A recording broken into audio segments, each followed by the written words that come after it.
Buenas noches, ¿cómo se encuentran? Espero que bien. En el día de hoy, en este episodio, vamos a hablar sobre cómo la falta de las características de la persona pueden afectar y cómo pueden llevar incluso a una persona a cometer un delito.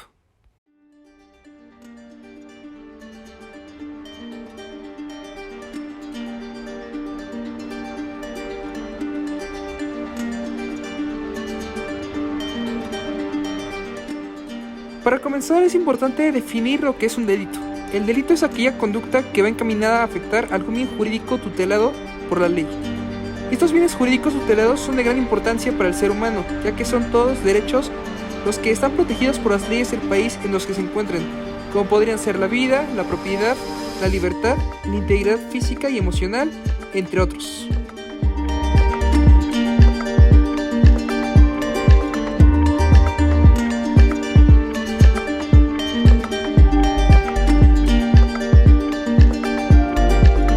Para reducir el índice delictivo en un estado, este deberá implementar una política criminal,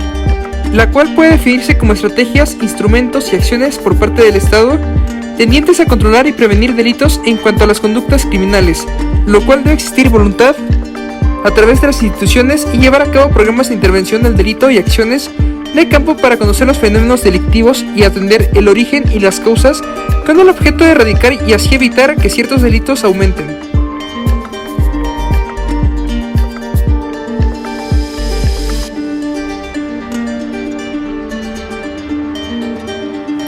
Es bastante importante y más si nos hacemos la pregunta del por qué algunas personas cometen delitos.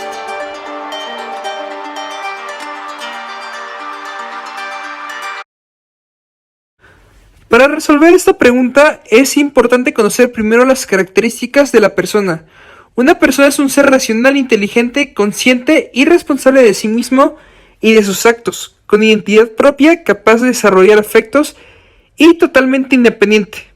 Desglosando estos conceptos, podemos observar que la falta de alguno de estos elementos puede llevar a la persona a cometer una conducta delictiva.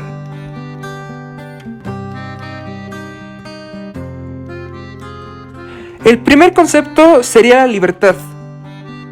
la cual es la facultad natural que tiene el hombre de obrar de una manera o de otra, y de obrar por lo que es responsable de sus actos. Si lo aplicamos al tema, podemos afirmar que la falta de esta puede ser causa de la comisión de un delito, ya que hay personas que llegan a cometer delitos por órdenes de personas con quienes hay una relación de subordinación, ya sea laboral, social, moral, entre otros. Ejemplo, esto lo podemos ver en los crímenes de guerra, donde los soldados están subordinados a sus mandos superiores y donde por órdenes de estos cometen algún delito, aún en contra de la voluntad del individuo, quien en este caso va a ser quien lleva a cabo la materialización de la conducta. Al igual que en otras ocasiones, podemos ver esto en la delincuencia organizada, pandillas y demás situaciones donde el delincuente no es capaz de tomar la decisión de su propia conducta.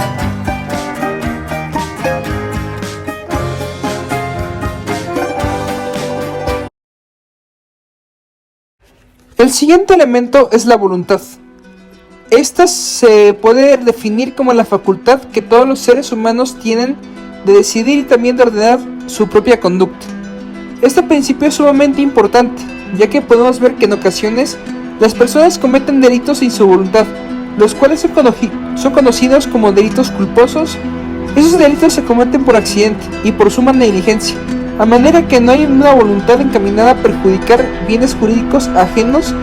tal como lo podemos ver en los accidentes de tránsito, donde una persona está usando su celular mientras maneja y termina atropellando a un peatón. Es importante aclarar que aunque su voluntad no haya sido atropellar al peatón, el simple acto de negligencia de usar el celular mientras maneja pone en peligro la vida de los transeúntes y automovilistas que se encuentran a su alrededor.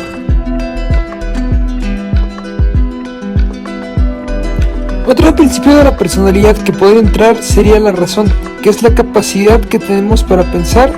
pero también para reflexionar y llegar a conclusiones o formar juicio de determinada situación o cosa. Este principio, al menos desde mi punto de vista, es de los más importantes, ya que podemos ver que la persona no es totalmente libre en un sentido que la libertad acaba donde empiezan los derechos de otros. Y si la persona quiere ejercerlos o en contra de ellos, podrá caer en una sanción que va desde una sanción administrativa hasta una pérdida de la libertad. Algunos expertos en la materia indican que la finalidad de las normas de carácter penal es castigar el delito, sino que también es prevenirlo, a modo que una persona antes de cometer un delito necesariamente va a tener en cuenta que cometerlo existe una enorme probabilidad de ser sancionado, lo cual llevaría a esta a no realizar determinada acción. Hay situaciones en donde personas se encuentran bajo efecto de ciertas sustancias o se encuentran en un estado emocional que les impide razonar adecuadamente, como el caso que una persona encuentra conduciendo un automóvil y otro automovilista se le atraviesa, lo cual provoca la ira de esta persona y comienza una pelea entre ambos. Uno decide sacar un arma y acabar con la vida de la otra persona. Bajo este razonamiento de una persona, resulta un tanto absurdo, ya que gracias a este momento emocionalmente alto, esta persona puede afrontar una consecuencia de 4 a 20 años de prisión por este simple enojo.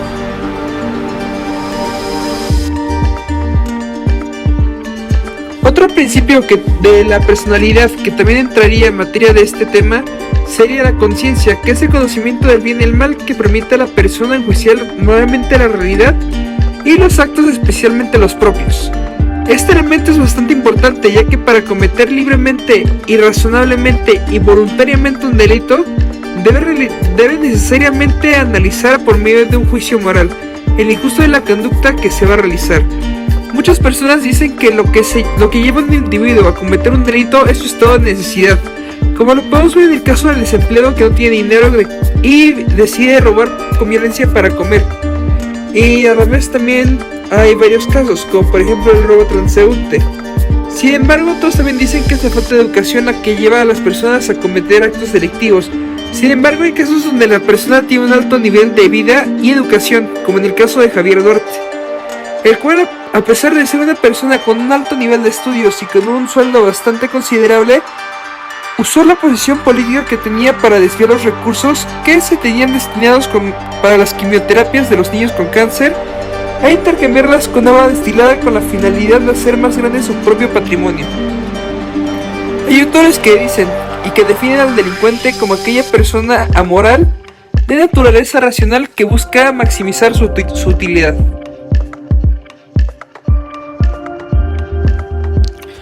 El último elemento es la afectividad, que es aquel conjunto de sentimientos o pasiones de una persona.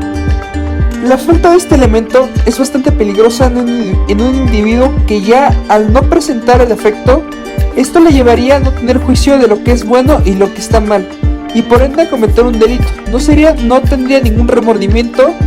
en su conciencia, tal como podemos observar en los psicópatas, los cuales pueden llegar a convertirse en asesinos seriales sin importarles lo más mínimo al respeto a la vida, lo cual va relacionado con sus actos. Podemos concluir que una persona que cumpla con esos 5 principios es una persona que difícilmente cometería un delito, y por ende el Estado, en lugar de subir la penalidad de ciertos delitos en su política criminal, debe promover programas sociales, escolares y demás herramientas que tenga a su alcance para fortalecer esos 5 puntos en el individuo, para disminuir el índice de criminalidad que se vive hoy en día.